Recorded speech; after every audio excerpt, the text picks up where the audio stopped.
The new message gives us a very great teaching about the changing world itself, the greater environment in which we all live, the world we depend upon every day in countless ways.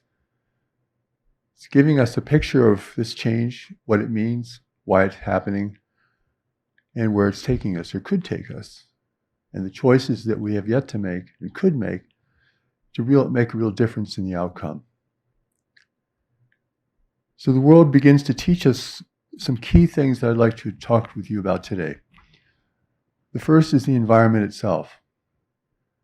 I think the environment is always treated as a background for everything else that we do as human beings, our culture, our politics, our economics. And we just assume that the environment will always be there to support us and provide everything we need to create all the things we want and need. But the environment in the new message is called the most important thing in the world. For if it changes, or if it declines, it changes everything. When I talk about the environment, I'm talking about our climate, the air we breathe, our soils, our water, our food, our resources, our forests, and even the diseases and the pestilence that threatens us. And all the advent of violent weather we're facing today, droughts, superfires, floods, on an almost continuous scale. This is the environment. And the environment is now tapping us on the shoulder and saying, hello, I'm here. And we have to be here for that environment. This is not a political movement or a social movement. This is a changing world reality. If you change the environment, it changes everything.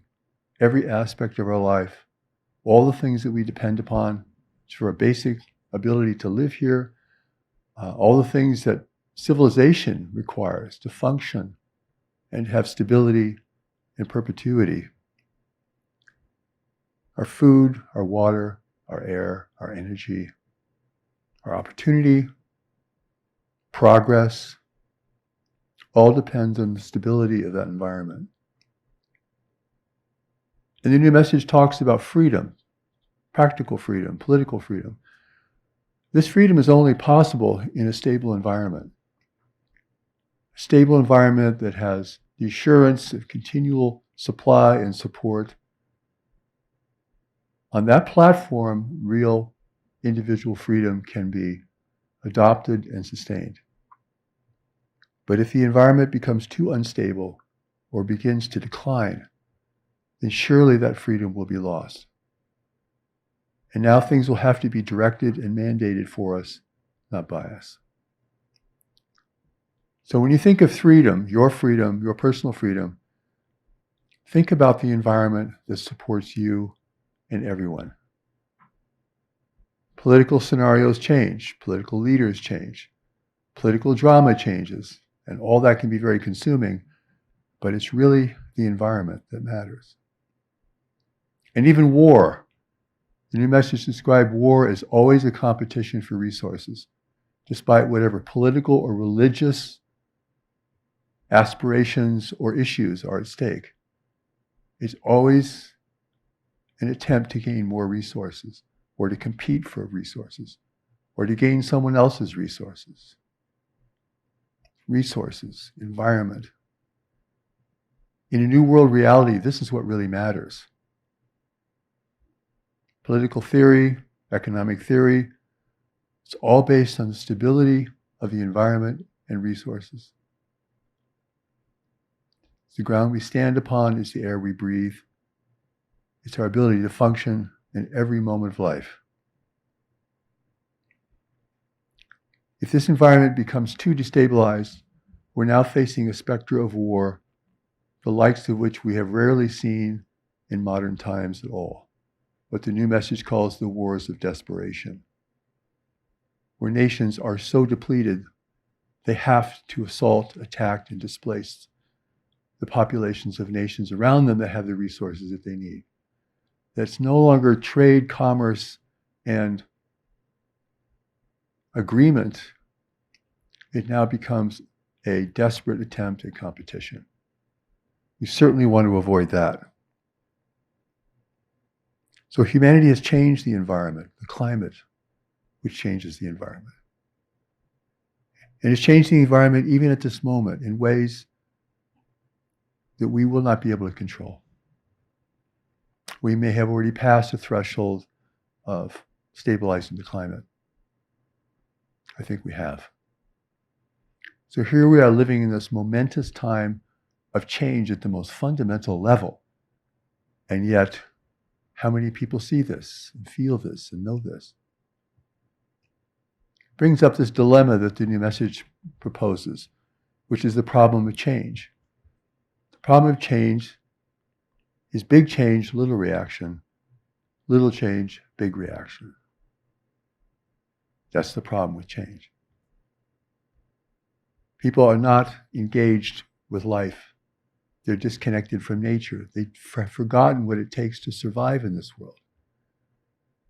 They're now indulging in their own personal fantasies, personal realm of speculation, preoccupation, and addiction. Competing with others for resources constantly.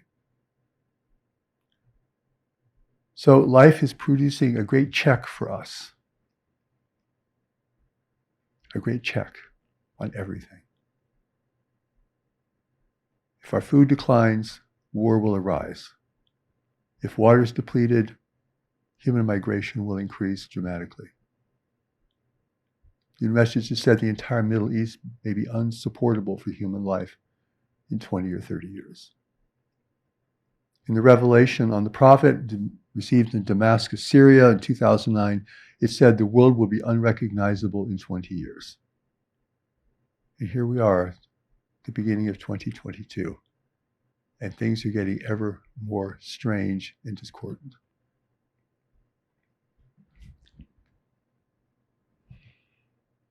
The new message teaches that we're living in a declining world, a world of declining resources, growing population, drinking from a slowly shrinking well. This is a pretty frightening picture when you think about it. And it can be earth-shaking for you when you really begin to experience this and feel it. It's not meant to defeat you, but it is meant to wake you up.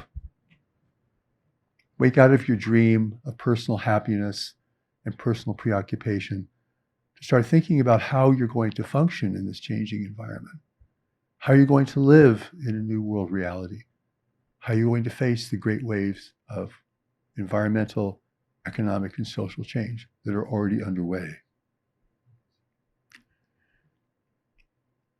This is a real turning point for humanity. It's not like things are just going to go on, things will get bumpier, we have a little pandemic we'll have to deal with, we'll get through that, we'll get back to normal. There is no getting back to normal. We're in the middle of a pandemic as a great wave of change, which it is, that alone will change the economies, the outlook, and the well-being, and even the lives of many, many people. Far greater it is than people realize or want to think of it. So who can face that? People want to hide behind conspiracy theories or call it a conspiracy or think it's just a passing phase or it's just a giant flu or it's being created, for the profit of certain companies. It's like people aren't facing reality, people. This is reality. What is reality? Well, I don't know if we can ultimately define that, but my working assumption is reality is everything is happening beyond your thoughts and beliefs. And if you're not paying attention to what's happening beyond your thoughts and your beliefs, then your life will become imperiled by those things that you're not paying attention to. Already the things that I've spoken of are in motion. It's not some future possibility. It's not some dire prediction for the future. The great waves of change are happening now, and they will get greater and greater as we proceed.